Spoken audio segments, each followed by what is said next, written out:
Yeah, so what about his personality and everything? You know, when you say to me that you like an Asian guy, I'm like, okay, do you like him because you've been sitting in class and you've had a hard, like, first his looks got you, but then his personality got you? Like, for me, AMBW, I support it fully, but sometimes I kind of wish girls wouldn't make it so much about the race of the guy. I think saying it's okay to date interracially is amazing, but if you just went ahead and said generally across the board, interracial dating is amazing and fun and I want to do it a lot, compared to, oh, Asian men, I want Asian men and I like Asian men and that's what I want. Now, yeah, it can be frustrating if you're a black girl and you see an Asian guy and you're like, hey, I like you, and he's like, well, you know, I don't date Asian black girls. I'm like, my first question is, do you not date black girls because you have no idea how to go about it, or do you not date black girls because, oh my god, I'm so scared, or I hate black girls because this happened to me in 4th grade? Like, for me, I guess because I'm a writer, I always want people to explain more and be more verbal about this AMBW like they have, or this want they have. So I'm going to slide past that. So anyway, yes, I think women should definitely keep themselves a priority above all, because nowadays there's this war, all these wars going on Twitter, you know, hashtag dark skin, hashtag light skin, hashtag working hard, hashtag, you know, got a sugar daddy. You know, I think everyone has their own ways they want to live. Everyone has their own beliefs in the world. But of course, you can't make everyone, you know, come together on this. So anyway, back to relationships. Relationships, once you have a relationship, invest in it. You know, give your guy expectations, because a man with no expectations means a man that has free hands, and they often end up grabbing another woman's ass. So you should keep your guy not entertained, but wanting to meet your level. Like, he wants to work hard to be on the level to be dating you. Or, you know, you're like, well, I gotta study for a test. He's like, really? You're like, yeah, I gotta study because, you know, I gotta get an A. Well, then he's like, then he starts to think about his grades and he wants to study and get an A. So, you know, women can make a guy match them, you know. And if a guy doesn't want to match you, he doesn't want to if he doesn't want to be with you enough, or want to be patient for you, or, you know, enjoy that you have passion in something, then sometimes it's just not the guy for you. Even if he's like that 5 years after you get married. People change. I think the one big thing people are really unrealistic about is that as you age, your brain changes and your wants and needs change. So guess what? The guy you married or dated at 18 will not be the same when he turns 25. He's going to do a total loop on you and change. The fun-loving, out there skateboarding dude becomes super responsible and has a cubicle job. You can't assume that a person you love is going to stay the same.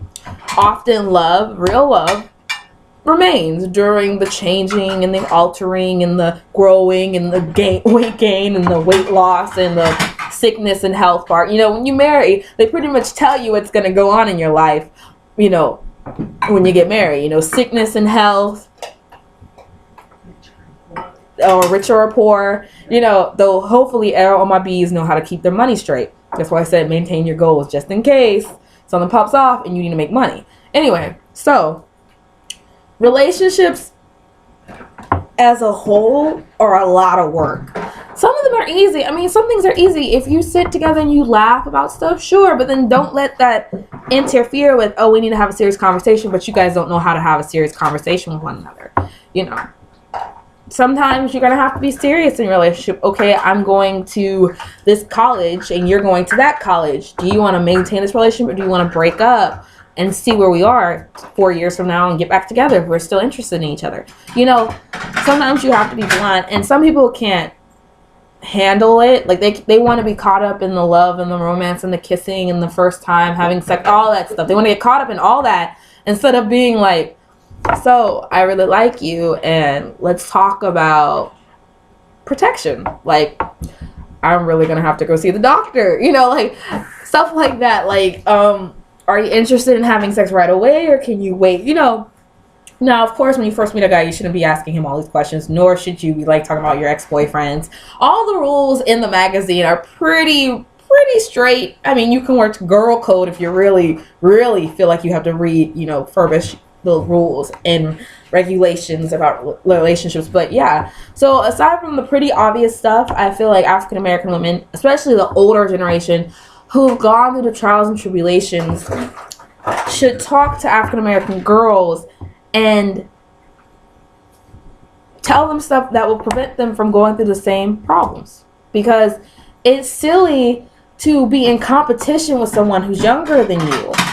It's silly. I mean, aside from professionally, if the young girl comes in, you should take her under her wing instead of trying to talk behind her back and manipulate situations where she loses out. Like fighting a grown woman dating a younger guy will kick out her daughter before she kicks out the guy. That, no, in no way, form, shape, no shape, way, or form will that be okay in my book or my Bible or in my brain. That just, I don't understand that. Now, if your daughter is a bad girl and she's like 23, kick her out. But don't, I'm a good kid, just so you know. Anyway, so our community has been so messed with and played with and turned on each other, I feel, that even the genders war amongst themselves, and it's ridiculous. Do I think a man, if you have the ability to put a child in a person's belly, you have the ability to pay for that child.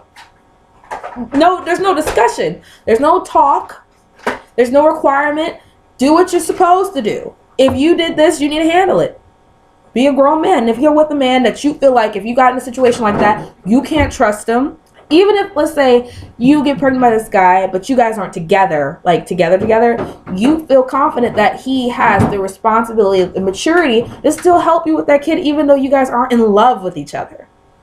My thing is, if you're going to get in a relationship with someone, get in a relationship with someone that even if you broke up, you felt like you guys could still be cool friends.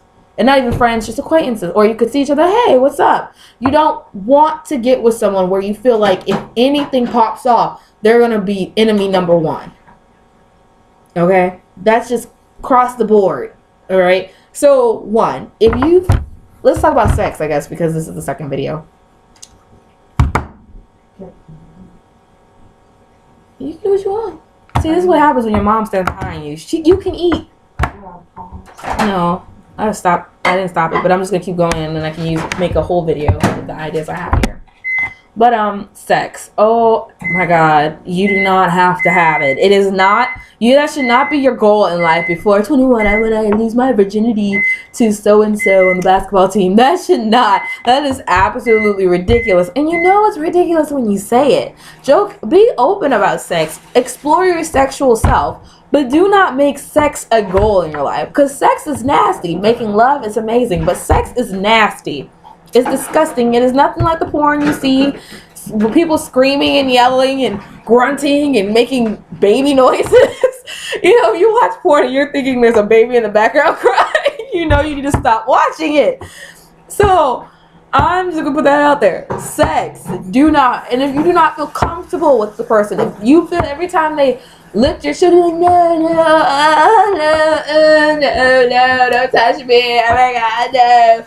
You don't want to have sex with them. You don't want it. Don't try to force yourself. There's no point. If you just on the floor, you're like lost your mind, it's gone, your eyes are closed, you pretty much want it. But don't. And if the guy's like, just trust me, and the first thing in your mind is, hell no, I don't trust you. Don't have sex with him. Oh, yeah, by the way, sex also comes with STDs, HIV, and AIDS. You should not act like those things don't exist. One thing I know would make a lot of girls hesitant to have sex is the idea of the diseases. I mean, some people don't think about them, but I really just want you girls to know. Think about it. Don't one night stands, long-term boyfriends, husbands. If you know you ain't got herpes, and next thing you know, morning you could wake up and go to the doctor, and she's like, "Oh, you got herpes,"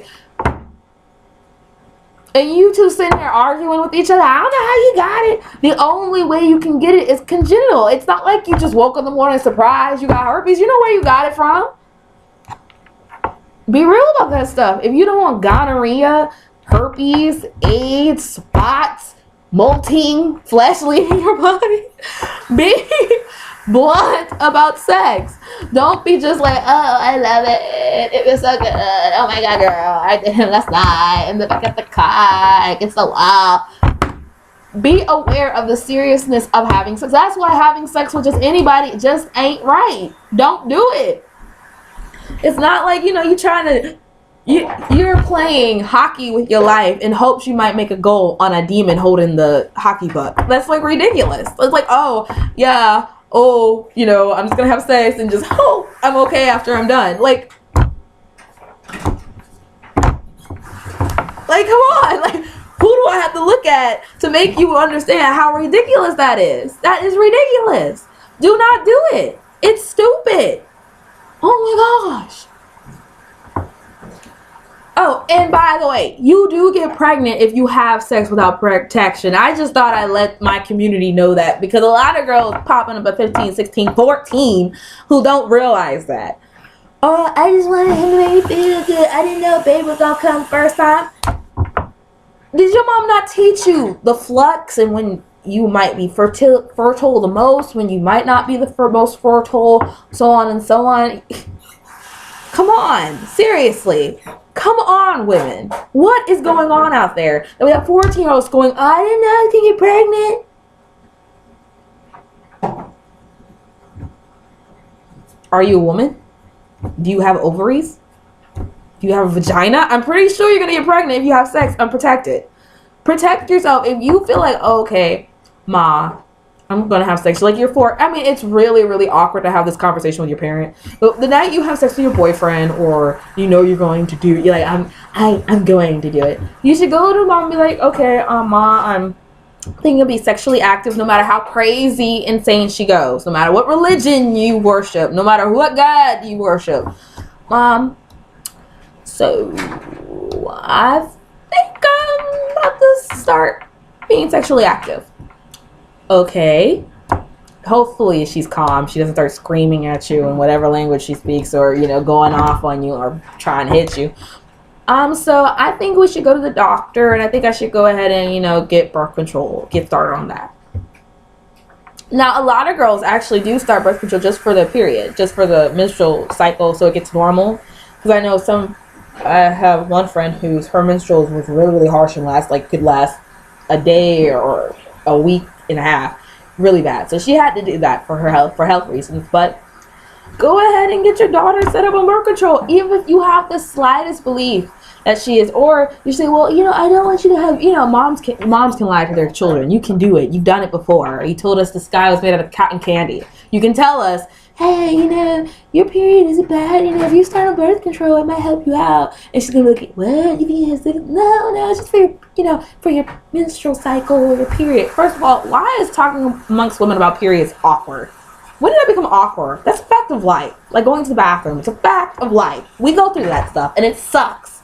But anyway, I'm really emotional about periods. But anyway, so birth control is out there. They have cheap, they have really expensive, and everyone talks about they can't afford it. I mean, can you afford a baby? That's a child comes in the world, that child is automatically worth millions of dollars. Or let's put it at negative $1 million. That most women, a lot of women who 14, 15, you don't got $1 million unless your parents are like rich themselves. So, or your dad opened a trust fund because he's super, super smart. But you don't have that money. So paying $30, $50 for a pack of pills that you don't have to pay for again until you're empty it, I don't see the problem in this. I don't see the problem, and I don't care what that man tells you. You take care of yourself. Because a guy is going to be like, well, I didn't want to use the condom. I want to feel the skin, the smooth. And let's just be completely honest. Sometimes you're not always going to be aware of what you're doing. Not that I'm, people are sexually promiscuous. It's fact of life. You're not always going to be in your house, in your bed, comfortable, aware of what's going on. I'm going to be the person to state Captain Obvious here. So take care of yourself. Take care of when your daughter gets her first period, you should immediately talk to the doctor about, okay, when do you suggest she starts, what do they call them? Pill. They say the pill, but birth control. When should she start birth control? When should I talk to her about it? When it's healthy for her to have a pap smear? You should do all these things because it's your daughter. Protect your daughter. Protect her from herself. And then you're not telling someone this is birth control does not automatically mean your daughter's gonna be like, oh yeah, I'm gonna go out there and meet 10 guys and do a train. It's not gonna happen. Your daughter's gonna be like, weird, awkward. And then she's gonna meet her boyfriend and she's gonna be like, ooh. And then long-term boyfriend, more likely they're gonna have sex. Your child's gonna have sex eventually. Okay? Gay, straight, transgender, they're all gonna have sex eventually. And if not, they're asexual. And you're gonna have to live with that too. Hopefully that's not your only child if you want grandchildren. But you get what I'm going with this? There's no reason why that shouldn't happen. Now, yes, let's turn to the I'm super, super poor. If you're super, super poor and can't afford birth control, I technically don't understand how you have the internet and able to watch this video. So your priorities need to kind of switch around. But, you know, take care of yourself. Because there's nothing attractive about someone who doesn't have the money having 6 kids. It's just nothing attractive about that. And I don't care I don't care how you came up. I don't care where you come from. That's just not attractive if you don't have the money to take care of those kids. I mean, for me, my view is to have a child and not be able to take care of them financially or to take care of them spiritually or physically is a sin to me. It doesn't seem right that you're going to bring a child into it what they're not wholly a blessing. You know, that's, you know, when they become a teenager, of course you're going to be questioning that blessing, but I think it's unfair to that child to do such a thing, you know, and I'm not persecuting people who have children early. If you decide you want to have a kid and you don't decide it, but you have a kid early, well, you know, it's done. It's a done deal. You already know what you got to do. You know, you already know what you're going to be going through. You already know what you have to do. And you already know the struggles that are going to come your way. You already know it. I don't need to tell you. Parents ain't going to tell you. And the man, whether he's in the picture or not, is not going to, you know, exactly say much. But I'm not a man hater. I'm just a man factual. I'm man factual about life.